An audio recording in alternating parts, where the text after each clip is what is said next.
नमस्कार दोस्तों यह देश बहुसंख्यकों की इच्छा से ही चलेगा। हम बच्चों को जानवरों से प्यार करना सिखाते हैं और वो लोग बच्चों के सामने जानवर को मारते हैं। 4 पत्नियां, हलाला, 3 तलाक नहीं चलने वाला। देश में कानून बहुसंख्यकों की खुशी के लिए ही बने हैं। कठमुल्ला इस देश के लिए घातक है, इनसे सावधान रहें। दोस्तों, ये शब्द मेरे नहीं है, ये शब्द इलाहाबाद हाईकोर्ट के जस्टिस न्यायमूर्ति शेखर कुमार यादव के हैं। जस्टिस शेखर ने विश्व हिंदू परिषद के कार्यक्रम में ये विवादित भाषण दिया। सुनिए इस भाषण के कुछ अंश।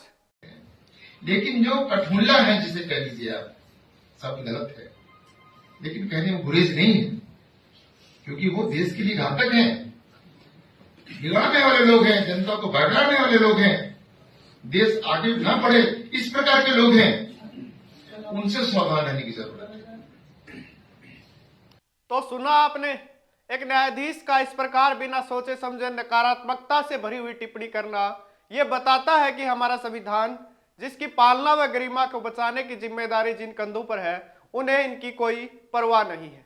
क्या यह हिंदुस्तान का शासन बहुमत से चलता है? क्या देश का संविधान सिर्फ नाम मात्र का है? हमारे इन जस्टिस साहब के अनुसार तो देश बहुमत से ही चलता है। हमारे जस्टिस साहब भूल गए कि हिंदुस्तान लोकतांत्रिक देश है और लोकतंत्र के 4 मूल तत्व होते हैं: बहुमत से शासन, अल्पसंख्यकों के अधिकारों की रक्षा, संवैधानिक सरकार और संवाद के जरिए गुड गवर्नेंस। इनमें से किसी एक तत्व की भी कमी हो जाए तो प्रजातंत्र की ये इमारत ढह जाएगी। इसलिए हमारे संविधान की प्रस्तावना में हम भारत के लोग लिखा हुआ है, यह नहीं लिखा हुआ कि हम बहुसंख्यक। लेकिन जज साहब ये भी भूल गए कि उन्हें उनके पद की शपथ भी इसी भारतीय संविधान में निष्ठा की दिलाई गई थी, ना कि बहुसंख्यकों में उनकी निष्ठा के आधार पर। जज साहब अपने भाषण से यह हिंदुस्तान है, बहुसंख्यकों की इच्छा के अनुसार ही देश चलेगा, हमारे बच्चे और उनके बच्चे की तुलना यानी अस वर्सेस देम की नकारात्मकता भाषा का उपयोग करते हुए 2 समुदाय में एक बड़ी दीवार को खड़ी करने का काम कर रहे हैं। लेकिन जज साहब भूल गए कि उनको किसी एक धर्म विशेष की होने की वजह से जज नहीं बनाया गया है। वे भूल गए कि उनकी तनख्वाह और उनकी सुख सुविधाओं का खर्चा हिंदू और मुसलमान दोनों के दिए हुए टैक्स से दिया जाता है। राज्यसभा सांसद कपिल सिब्बल ने इस मामले पर कहा कि जस्टिस शेखर यादव ने घृणास्पद भाषण देकर शपथ का उल्लंघन किया है।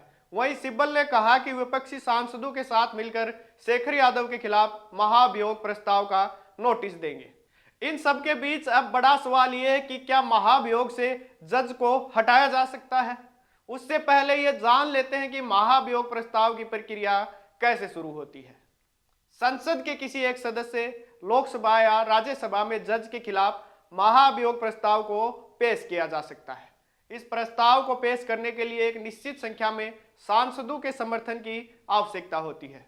इस कड़ी में लोकसभा में कम से कम 100 सांसदों का समर्थन, जबकि राज्यसभा में कम से कम 50 सांसदों का समर्थन जरूरी होता है। इसके बाद प्रस्ताव को राज्यसभा में सभापति या लोकसभा में स्पीकर के सामने पेश किया जाता है। फिर सभापति या स्पीकर प्रस्ताव को प्रारंभिक जांच के लिए एक जांच समिति का गठन करते हैं। समिति में सुप्रीम कोर्ट के एक जज, हाई कोर्ट के एक चीफ जस्टिस और एक विशिष्ट विधि विशेषज्ञ को शामिल किया जाता है। समिति जज के खिलाफ लगाए गए आरोपों की जांच करती है और अपनी रिपोर्ट पेश करती है। अगर समिति की रिपोर्ट में आरोप सही पाए जाते हैं तो संसद में महाभियोग प्रस्ताव पेश किया जाता है। प्रस्ताव को पारित करने के लिए संसद के 2/3 बहुमत की आवश्यकता होती है। यदि एक सदन में प्रस्ताव पारित हो जाता है तो इसे दूसरे सदन में भेजा जाता है। इसके बाद अगर दूसरे सदन में प्रस्ताव पारित हो जाता है तो इसे राष्ट्रपति के पास भेजा जाता है। राष्ट्रपति मंजूरी के बाद संबंधित जज को उनके पद से हटाया जा सकता है। लेकिन जजों के खिलाफ महाभियोग पर नजर डालें तो स्वतंत्र भारत के इतिहास में आज तक एक भी जज के खिलाफ महाभियोग की प्रक्रिया पूरी नहीं की जा सकी है। 90 के दशक में सुप्रीम कोर्ट के जज वी रामास्वामी के खिलाफ भ्रष्टाचार के आरोपों पर महाभियोग लाया गया था, लेकिन लोकसभा में पास नहीं हो सका। इसके बाद कोलकाता हाईकोर्ट के जज सुमित्रा सेन के खिलाफ पैसों को लेकर यह प्रस्ताव आया, लेकिन उन्होंने पहले ही इस्तीफा दे दिया। फिर साल 2018 में तत्कालीन मुख्य न्यायाधीश दीपक मिश्रा पर महाभियोग का प्रस्ताव लाया गया। उन पर विपक्षी दलों के दुर्व्यवहार का आरोप लगाया था, लेकिन तत्कालीन राज्यसभा के सभापति ने उसे खारिज कर दिया। ऐसे में वर्तमान सदनों के हालात को देखते हुए क्या जज के खिलाफ विपक्ष महाभियोग मंजूर करवा पाएगा? आपकी क्या राय है? उससे भी बड़ा सवाल ये कि क्या ऐसी मानसिकता वाले न्यायाधीश द्वारा किया गया न्याय निष्पक्ष हुआ होगा? इन सवालों के साथ आज की वीडियो में इतना ही। आप देख रहे थे बोल हिंदुस्तान, मैं अभिषेक, नमस्कार।